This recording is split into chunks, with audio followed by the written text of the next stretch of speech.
Tiếp tiếp tiếp tiếp tiếp tiếp tiếp tiếp tiếp tiếp tiếp tiếp tiếp.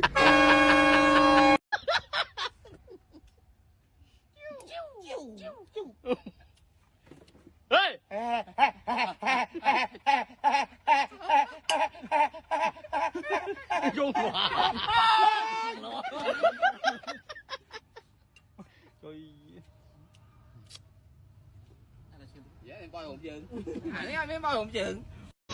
Nghỉ ngơi hôm nay nghỉ ngơi tạ tính nàng tạ tính nàng tính.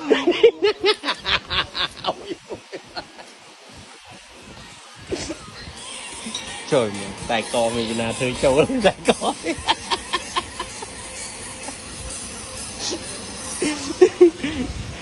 Chào bác kịp thật tự hỏi mình tạ nghĩ ngờ tạ ní nờ.